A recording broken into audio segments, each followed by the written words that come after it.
बिस्मिल्लाहिर्रहमानिर्रहीम अस्सलामु अलैकुम नाजरीन, आज 2 जुलाई है साल 2026 और मैं आपका मिज़बान गुलाम मुस्तफ़ा। उम्मीद है कि आप लोग जहाँ भी होंगे बखैर आफियत होंगे। हम बात करने जा रहे हैं कि अब बनाए हरमज़ के करीब अमरीकी नेवी के ऊपर, अमरीकी बहरिया के ऊपर तबाही फिर गई है। जदीद तरीन हेलीकॉप्टर जो है वो आज एक मरतबा फिर अमरीका का तबाह हुआ है। कहाँ से ड्रोन हमला हुआ है, किसने मिसाइल हमला किया है, कैसे तबाह हुआ है, इसकी तफसील आज की इस वीडियो में आप लोग जान सकेंगे। इसके साथ साथ हम बात करने जा रहे हैं कि तालिबान ने आज KPK के ऊपर जो है वो एक हमला कर दिया है। शहादतों की इतलात हैं, ज़ख्मियों की इतलात हैं। पाक फौज ने फौरी तौर पर जो है वो एक्शन शुरू कर दिया है। मैं मुकम्मल तफसील आप लोगों के साथ शेयर करने जा रहा हूँ। आप लोगों से गुजारिश है, अगर आप इस चैनल पर नए हैं तो इसको लाजमी सब्सक्राइब कर लें और कमेंट सेक्शन में अपनी जो कीमती राय है उसका इजहार भी ज़रूर फरमा लें और पाकिस्तान जिंदाबाद ज़रूर लिखें। सबसे पहले नाज़रीन मोहतरम हम बात करते हैं अफगानिस्तान और पाकिस्तान के मामले को लेकर, फिर अमरीकी बहरिया को लेकर बात करेंगे कि कहाँ से, कब, कैसे, क्यों ड्रोन अटैक हुआ और किस तरह से अमरीका का जदीद तरीन हेलीकॉप्टर जो है वो तबाह हुआ।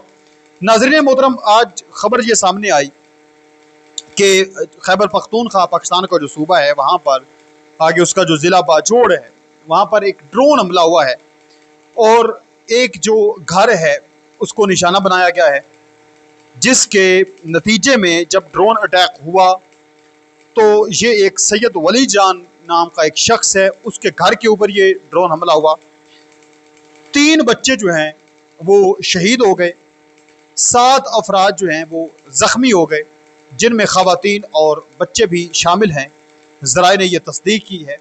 ये चीज़ें इस वक्त सामने आ रही हैं और ये आज 2 जुलाई का वाक़या, यानी आज 2 जुलाई को ये एक इंतहाई अफसोसनाक वाक़या जो है वो पेश आया है। अब गुज़श्ता 3 दिनों के अंदर अंदर 2 से 3 मरतबा मुख्तलिफ ड्रोन अटैक पाकिस्तान के अंदर हो चुके हैं। बलूचिस्तान वाली साइड पर 4 ड्रोन हमले कोशिश किए गए जो इनको नाकाम बना दिया गया। अब यहाँ पर जो है ये दूसरी मरतबा एक कोशिश की गई ड्रोन हमले की। अब इससे पहले तो जो ड्रोन हमले हुए उसमें किसी किस्म का कोई जानी नुकसान नहीं हुआ, लेकिन ये जो आज एक ड्रोन हमला हुआ है इसमें बच्चे शहीद हुए हैं और मुतअद्दिद जो लोग हैं वो हमारे 7 के करीब बताया जा रहा है ज़ख्मी भी हुए हैं। अब ये चीज़ें हो रही हैं जी, जो पाकिस्तान ने अटैक किया था, पाकिस्तान ने दावा किया कि जो अफ़गानिस्तान के ये सूबे हैं, कुनड़ है, इसके साथ साथ पख्तीका का इलाका है, पख्तिया के इलाके हैं, यहाँ पर दहशतगर्द मौजूद हैं और हमने इस वजह से ये अटैक किए हैं। तो जिसके नतीजे में अब वहाँ से ड्रोन हमले होना शुरू हो चुके हैं। तो अब नाज़रीन मोहतरम, चूँकि शहीद भी हुए हैं, 3 बच्चे शहीद हुए हैं, इंतहाई अफसोसनाक सूरत हाल है और ज़ख्मी भी बताए जा रहे हैं। तो अब पाकिस्तान की जो सिक्योरिटी अदारे हैं वो खामोश नहीं बैठने वाले। अगले 48 घंटे में शायद आपको कोई ऐसी खबर सुनने और देखने को मिल सकती है जिसमें पाकिस्तान जो है वो बॉर्डर पार करके वहाँ पर कोई बड़ा अटैक कर सकता है, क्योंकि इससे पहले जितने भी मरतबा इस तरह के वाक़े पेश आए हैं पाकिस्तान ने खामोशी इख्तियार नहीं की, हमेशा बदला लिया है। मैं ये समझता हूँ कि ये इंतहाई अफसोसनाक सूरत हाल है कि हम वहाँ पर जाकर हमले करते रहें और वो यहाँ पर हमले करते रहें। दोनों हमसाए मुल्क भी हैं, मुस्लिम मुल्क भी हैं, ताल्लुकात भी बड़े मजबूत हैं, गहरे हैं। लाखों अफ़गानी आज भी पाकिस्तान के अंदर रह रहे हैं जिनके पास नेशनैलिटी मौजूद है, लेकिन उनके रिश्तेदार जो हैं वो अब भी वहाँ पर चूँकि मौजूद हैं, ताल्लुकात उनके बड़े आम हैं वहाँ पर। तो ये सूरत हाल इंतहाई गंभीर है। जब भारत के साथ जंग होती है तो वो चीज़ समझ में आती है, वो एक सूरत हाल कुछ और होती है, लेकिन जब अफगानिस्तान के साथ जंगी सूरत हाल बनती है तो ये मुकम्मल तौर पर एक और नया पहलू होता है। तो ये जंग इंतहाई ख़तरनाक होती है, चूँकि अफगानिस्तान के जो लोग हैं जो जहाँ से मूव हुए हैं 25 लाख के करीब, वो पाकिस्तान का चप्पा चप्पा जानते हैं। अगरचे हमारी सिक्योरिटी और तमाम चीज़ें बड़ी मजबूत हैं, लेकिन उनके रिश्तेदार हैं, वीज़ा लेकर आ सकते हैं, किसी किस्म को हंगामा कर सकते हैं। इसलिए ये बड़ा ख़तरनाक पहलू है। इस वजह से मेरे ख्याल में हमें कोशिश करनी चाहिए कि अफगानिस्तान के साथ ताल्लुकात जो हैं वो बेहतरी की तरफ आने चाहिए और अफ़गानियों की भी कोशिश करनी चाहिए कि दहशतगर्दों का खात्मा करें और पाकिस्तान के साथ ताल्लुकात अच्छे करें और भारत की प्रॉक्सी ना बने, वगरना फिर अंजाम इंतहाई भयानक देखने को मिल सकता है। इसके साथ साथ नाज़रीन मोहतरम, पाकिस्तान की सिक्योरिटी फोर्सेस की जानब से हमले जो हैं वो भी जारी व सारी हैं।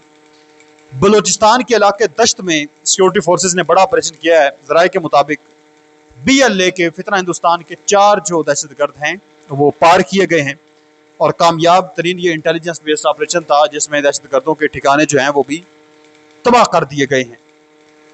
इसके साथ साथ दूसरी तरफ नाज़रीन मोहतरम, बुहेरा अरब में एक बड़ा वाक़या इस वक्त रूनुमा हुआ है कि वहां पर अमेरिका का जदीद तरीन जो हेलीकॉप्टर है वो तबाह हो गया है। MH-60S सी हॉक त्यारा है जनाबे वाला हेलीकॉप्टर है। अब इस पर जो मुकम्मल डिटेल इस वक्त सामने आ रही है कि एक जो MH-60S सी हॉक हेलीकॉप्टर है वो इमरजेंसी उसने लैंडिंग करने की कोशिश की है समंदर में और वहां पर वो गिर कर तबाह हो गया है। अमरीकी जो 5वीं बेड़ा है अमेरिका का US 5th फ्लीट, उसके मुताबिक ये helicopter USS George Bush aircraft carrier से ऑपरेशन कर रहा था। अब्राहम लिंकन इनका एयरक्राफ्ट कैरियर मौजूद है, USS जॉर्ज बुश है और भी मुख्तलिफ हैं। तो ये यहाँ से ऑपरेट कर रहा था। तो यहाँ से इसने उड़ान तो भरी लेकिन ये वापस सही सलामत ना आ सका और वहां पानी के अंदर गिर कर तबाह हो गया। और अमले के 4 बंदे इसके अंदर मौजूद थे जिनमें से 3 को तो बचा लिया गया लेकिन एक जो है वो लापता हो गया। तो ये इनकी खुद ब खुद ही तबाही फिर रही है। अब ये वाकया बड़ा आम है। अपना हुर्मुज़ के करीब पाकिस्तान, ईरान और अमेरिका के दरमियान एक जंगी सूरत हाल है। अब मुमकिन तौर पर यह भी हो सकता था कि हो सकता है ईरान ने तो हमला नहीं किया, किसी और मुल्क की जानब से जो शैतानी दरमियान में करते हैं उनकी जानब से भी हमला हो सकता था ताकि हम हमला करते हैं, तबाह कर देते हैं और मुद्दा सारा ईरान के ऊपर डाल देते हैं। लेकिन US ने इस पर एक अच्छा कदम उठाया और जो अब तक की इतलात है कि अमेरिका की जानब से कहा गया कि ये जो हमला हुआ है, ये जो त्यारा हेलीकॉप्टर तबाह हुआ है, ये तकनीकी खराबी के बाद तबाह हुआ है। यानी इसमें कोई ड्रोन हमला या मिसाइल हमला जो है वो नहीं किया गया। तो ये तकनीकी खराबी के बायस जो है वो तबाह हुआ है। तो ये इनका बयान बड़ा आम है। पर तबाही तो फिर भी अमेरिका को ये का थोड़ा नुकसान तो नहीं है कि इसका जदीद तरीन हेलीकॉप्टर जो है वो इस तरह से तकनीकी खराबी के बाद तबाह हो जाना। इसके साथ साथ नाज़रीन मोहतरम, मैं आप लोगों को बताता चलूँ तो जो ईरानी पार्लियामेंट के स्पीकर हैं मोहम्मद बाकर कालिबाफ, अब उन्होंने एक अवाम से अपील की है कि वो रहबर आला के जनाजे में भरपूर शिरकत करें। उन्होंने कहा कि दुनिया को ये पैगाम दिया जाए कि ईरानी कौम अपने रहबर के खून का बदला लेने के मुतालबे से दस्तबरदार नहीं हुई। यानी अगरचे 2-3 महीने हो गए उनकी शहादत को, लेकिन हम फिर भी पीछे नहीं हटने वाले। हम अपने रहबर आला की जो शहादत है उसका बदला लेने के लिए अब भी बेताब हैं।